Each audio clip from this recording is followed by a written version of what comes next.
Hey gang, it's Richard, and it is Monday. I'm all dressed up for today, ready to go. I had knee surgery last week, and so I'm going casual today. My knee's like swollen up like crazy, and so I'm wearing very comfortable clothing today. And I guess I could have faked it. I could have worn like the nice collar shirt up top and been played the part that like they do as newscasters, or maybe they wear shorts or athletic clothes underneath. But I'm congruent today, and congruency is important, right? So I'm excited to get this week started. Had a great coaching session just now. I'm coming fresh out of. I'm going to record a short podcast around this. This topic that I'm going to share with you comes up again and again and again, and it's called reluctancy, called trepidation, fear of rejection. I mean, those things really are things that you probably deal with on an ongoing basis, depending on what season you're in as a recruiting leader. So it's important that you address them, that you hit them head on, that you acknowledge the tension that that's creating, and you solve that problem. If you don't solve that problem, it doesn't get any better, it doesn't go away. And eventually, look, I've seen this happen. I've had people that have come into my coaching that couldn't get past the cold trepidation, the cold call reluctancy, and because of that decided to move out of a leadership role altogether, simply because they sense the tension, their inability to actually move towards picking up the phone and calling people with confidence. So we're going to talk about that today. I'm going to go live on my podcast here in just a second. In 3, 2, 1. Hi everybody, it's Richard Milligan here with Recruiting Conversations. I'm back and I'm fresh off a recruiting conversation. Imagine that. Like, I get to use the recruiting conversation in every aspect of my business. Like earlier today, I was talking to someone about a specific moment they had with a recruit over the phone, and I brought up the terminology recruiting conversations. Like, it's so brilliant, right? It's just brilliant, and I came up with it. So if I say it's brilliant, it may be a little egotistical, but if you think it's brilliant, shoot me a line. It's not egotistical. I need somebody else to think that Recruiting Conversations, the podcast, is brilliant. And if somebody else does, then I can get off the hook with calling it brilliant, right? I don't know if it works that way or not, but I'm just in a fun mood. It's Monday. I'm coming off of a knee surgery last Tuesday. I'm just glad to be back in the office and in my studio here recording a podcast after having had some conversations with recruiting leaders like yourself. And so I'm fresh off a conversation. I'm jumping straight into a podcast past that conversation because I'm realizing this has come up multiple times today with recruiting leaders that I'm coaching. So I know that a lot of you are struggling with this one idea, this one topic, and so we're just going to address it. So without any further ado, it revolves around call trepidation, or cold call reluctancy is what most of us know it by. But it is that moment where you want to move towards something, but you can't because of this element or aspect of fear that is going on inside you. Now look, as a recruiting leader, there were different places and times where this would insert itself. It wouldn't always insert itself, but it seemed as though when I was at my weakest, this was where it was strongest. But when I was at my strongest, there was no sign of it. And so if you're going through a difficult season, maybe you just lost a couple of people on your team and now you've got to rebuild and you've lost some confidence. Perfect place for cold call reluctancy to insert itself. And so where you lack confidence and this rears its head, you need a way to solve the problem, right? And this is a problem to be solved. I've actually had leaders that have left the recruiting leadership role because they couldn't get over cold call reluctancy. So this is how devastating this can be to someone's career. An inability to move towards the phone or to move towards a conversation with someone. And the phone is changing, right? It's not now, a lot of times it's not the phone, but maybe, creating a conversation through a video text or through a video message on LinkedIn or through a video message on Facebook. You may struggle moving towards something because of fear of rejection. And so I'm going to give you a couple of tools in your toolbox to go at this. So first and foremost, here's what I found, is that there is a narrative here that when we confuse the narrative, it causes us to be fearful. And so I'll give you an example. I've got a couple of speaking engagements over the next 7-8 days. And as well as I know my material, look, I coach 8 to 10 hours a day. I know my material. I know my philosophy and my beliefs around recruiting, right? So when I get on stage, it's not a question of knowing my material, but when I get on stage, I'll have some heart palpitations going on. Like my energy will be going really high, and I could in that moment say, "Oh goodness, I'm fearful. I'm not sure if I can do this," and I could create that narrative. Or I could change the narrative, and the narrative could be, "I'm excited. I'm energized with the idea of sharing what I know about recruiting." Either way, it's my choice what the narrative is. I get to choose the narrative. So I'm very careful as my heart begins to speed up to not allow my brain to actually take over the process and to move me towards fear, because fear can paralyze me, right? That's why public speaking, they say most people would rather jump out of a plane and skydive than actually public speak, because they're so fearful of it, right? There's a narrative there. Am I excited or am I fearful? You control the narrative. Now, as a believer, one of the things that I look at scripture, and in the Bible it says this, it says that we are to capture our thoughts. Well, when I think of the word capture, I think that's a word that is used around bad guys, around terrorists, right? Like we want to capture that individual to keep them from harming other people, right? We want to capture them. Well, it's interesting that that word would be used in the context of our thoughts, because if we allow our thoughts just to go do their own thing, they will actually terrorize us. They'll actually create fear. They'll actually paralyze us from being able to move towards the things that we know we have to move towards if we're going to win as recruiting leaders. So make sure that whatever narrative is being created, you're controlling it. And here's what I found. Look, I'm a huge believer in personal affirmations. And here's why. Your thoughts are silent to the world, right? They can run rampant. There's a reason why, people when they go to bed that can't turn their brain off stay up all night, because the brain will just go and go and go, and it will work out worst case scenario. Am I right or am I right? It'll take that simple phone call that you were going to make to a recruit, and it will turn it into somebody rejecting you so hardcore that you can't even move towards recruiting anymore. And somehow the brain has this narrative that it can move towards that. So you have to interrupt that thought pattern by speaking things out loud, and therefore personal affirmations are so powerful. Like I can actually have my brain run towards fear, and I can out loud affirm myself personally, and I can cut that off so that it doesn't terrorize me, okay? So I've got to quarantine, I've got to capture that, and how you do that is by speaking things that are true out loud. You can't actually think a negative thought while speaking a positive thing. Try it. It's like trying to sneeze with your eyes open. You can't do it. And if you can do it, somebody shoot me a message, because you're the eighth wonder of the world. Because you just can't do that. You can't have something running negative and then speak positivity out loud as a personal affirmation and not do anything other than interrupt it and reject it. So if you want a good personal affirmation app, I use Think Up. So it's a really powerful app. You can actually record your affirmations. You can set them to music. You can set reminders on your phone to remind you to do them in the morning, afternoon, or evening, whatever you decide. But I do encourage you to, in the minimum, write out some personal affirmations. And where you begin to have this issue with cold call reluctancy, with this trepidation to actually just pick up the phone and call, begin to speak truth to yourself.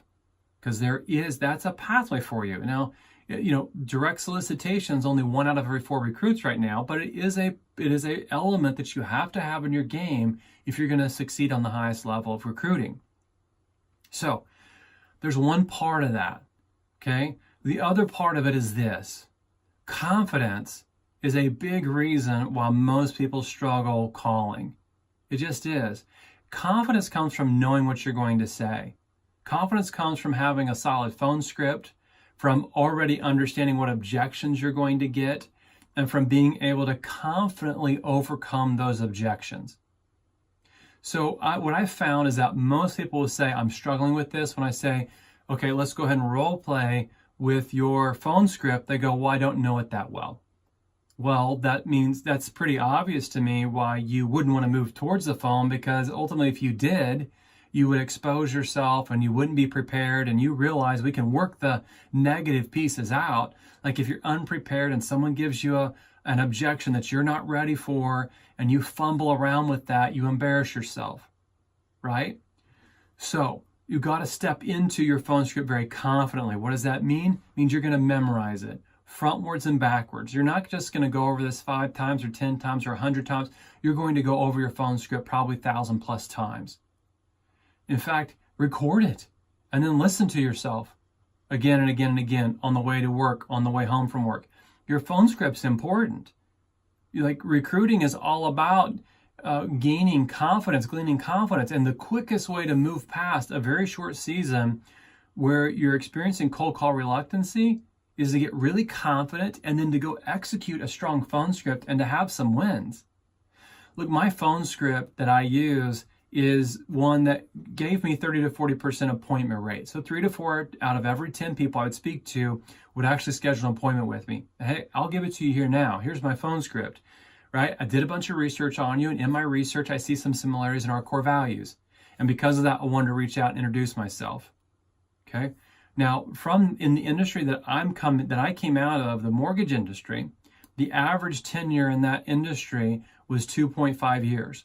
Okay, so I would, on the end of that script, I would say, understanding that people in our industry transition on average every 2.5 years. And because of that, if you were to transition, I realize that you have a group of leaders that you trust, that you have a relationship with, that you'd pick up the phone and call. And I want you to be able to pick up the phone and say, hey, Richard, because you and I have a relationship. So if you're willing to meet with me next Thursday because my calendar is open, then I promise not to recruit you, and I promise not to talk about my company value proposition. What do you say? So that was my phone script, and I would get 3 to 4 people of every 10 that would say yes to that. Now, several things. High integrity. Integrity matters. Okay, so high integrity says that if I'm going to say I did a bunch of research on you, and in my research I see some similarities between your core values and my core values, that better be true, because they will challenge you in that space. Really, they'll ask you the question, what did you find out about me? You better be able to answer that. If you can't answer that, then you don't have any business in using my phone script. Okay? So if you can answer that, and you can answer what core values that you saw, and look, with Facebook, LinkedIn, Instagram, Snapchat, or you can just a regular good old-fashioned Google search. In most industries, you can identify where they are and who they are, and maybe a couple of other platforms. In the mortgage industry, I could go to Yelp or Active Rain or just a number of other sites where I could get more information. I can piece together a picture of who you are. So the game has changed as it comes to recruiting people, because I don't have to really truly cold call people anymore. I can actually warm that up by having a lot of information about you before I actually call you. So identify what those tools are that you can actually incorporate into your research. Do your research, and you can use that phone script, and it works extremely well. Okay, and if you know that, and you know what objections you're going to get, right? I'm happy where I'm at. I'm not interested. I don't have time to talk. Those tend to be the top 3 that you're going to get. How are you going to overcome those? And if you know, like what I would teach is, I don't address them, I acknowledge them. That's right. Addressing them is kind of wallowing around in that, oh, I've heard great things about your company, and I didn't think that you'd be happy that you wouldn't be interested. And, you know, I'm addressing it. I'm giving them more ammunition to support that.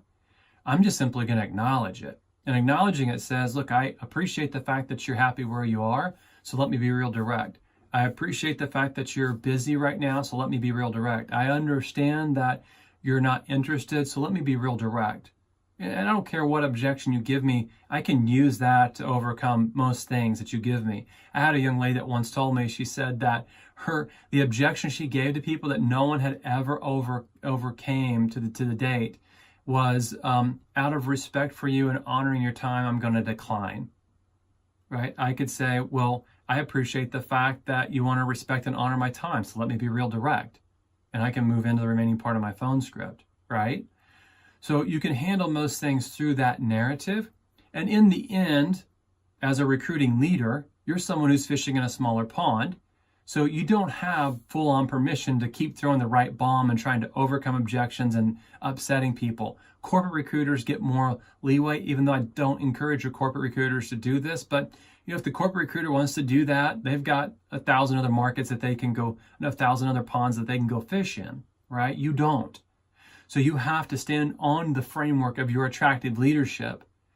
So where someone gives me a strong objection and I'm not able to, move beyond that, then I'm going to make sure I walk away from that phone conversation with a good next step. And so I would say something along the lines of, look out, just to say thank you for taking a few minutes out of your day to spend it on the phone with me. I would love to text message you a copy of a book that I read recently through Audible. What's a good number? Is this number here your cell phone number that I can text it to? And now you've created a next step. Now I can engage them in a different conversation. Okay? So confidence is a big deal, right? That just simply means you're going to know your script frontwards and backwards, all of your objections frontwards and backwards. And then the other part of this is we're going to intercept the narrative that our brain's trying to create, which our brain is trying to incite fear, it's trying to undermine our confidence. And what we're going to do is we're going to take a complete different narrative with that to say, this is energy and excitement that's moving me towards this, not moving me away from this. So if you are struggling with cold call reluctancy, know that you're not alone. This is something I address in my coaching over and over and over again. There's another 5 to 10 different ways that you can overcome this. I do think that creating accountability, where the person that's holding you accountable actually has a reward, where when you win, they win. I'll give you a quick example of that. But a quick example of that would be as a married man of 20 years, if I told my wife, look, every week that I make 50 phone calls, then you get to go Saturday and get a massage, or you get to go on Saturday and get your nails done. So every day I'm asking you to ask me, did you make your 10 calls today? And if I answer no, then I'm sorry, I'll let you down. You don't get to go do this thing this weekend, right? So I would let myself down before I would let my wife down in that situation. Look, I can incorporate my kids and say, look, if dad does his 10 calls per day over the course of the next week, like you guys get to go to a movie on Friday night. And don't think that my kids wouldn't be connecting with me every single day to see if dad actually made his phone calls for that day. And I would do it for them before I would do it for me. So there's other tools in the toolbox here that you can incorporate into this. Just make sure that you have these, that you're using them and you're solving this problem. Do not let this defeat you.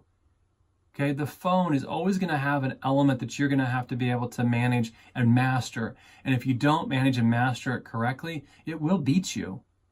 Okay, so you got this. The phone's just another thing, another tool in the toolbox. We're going to get past this. We're going to use it to our advantage. So with that said, pass this on to somebody. Look, you're not the only person that experiences cold call reluctancy in this industry, whatever industry it is that you're in. Pass this on to somebody else and say, hey, I came across this and thought I'd share it with you. Everybody deserves to win in this space of recruiting. It's a difficult position being the recruiting leader. So let's go figure out how we win. This is a couple of tools that you can use to do that.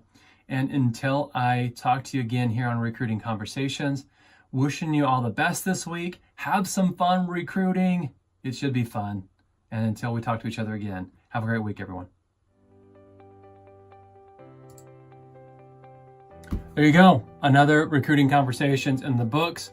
I always love to leave an extra nugget at the end that I didn't include in the podcast to give you a reason to watch the video, or in the minimum, if you're smart, to fast forward to the end. I'm on to you all. I know what you're all about. And so that last idea that I gave, that's a brilliant idea, by the way. I've seen more people that will bring a third party in, a neutral party, and it could be a spouse or kids or another person on their team, to hold them accountable and then to give them a reward if they actually do what they say they're going to do. Right? It seems a lot of people go, well, that's counterintuitive to how I would structure that. But we won't let other people down. Okay? We will let ourselves down, but we won't let other people down. And so it's important to make sure that we identify the most important people in our life, that if they win, then we would see that as a win as well. And so a lot of times it's a spouse or kids. It can be a fiance, a significant other, and it can be someone on your team. Maybe there's someone on your team. Look, there have been times in seasons where I've had single mothers that have had 3 kids that were on my team, and I would have done anything to help them win. And so I could have made that's created that same situation with them. Like, I need to make these 50 calls per week. I need you to ask me every single day if I did. And if I do, then if you'll ask me that question and I do it at the end of the week, I'll give you a $50 gift certificate to wherever. Okay? A simple $50 gift certificate to wherever has been the key thing to get people over the hump. And the truth is that as we get momentum and as we get wins and as we build confidence, this just goes away. It's crazy how people that in one moment can't pick it up, that 2 weeks later are suddenly excited and energized by it. Okay? So you'll move through this, solve the problem. Okay? There's always 2 things in business, right? A problem to be solved or a tension to be managed. There's no tension here to be managed. You have to solve this problem. If you solve this problem, you're on your way to become a better recruiting leader. So have a great week, everybody. Look forward to seeing you next time here on my video, and we'll talk to you soon.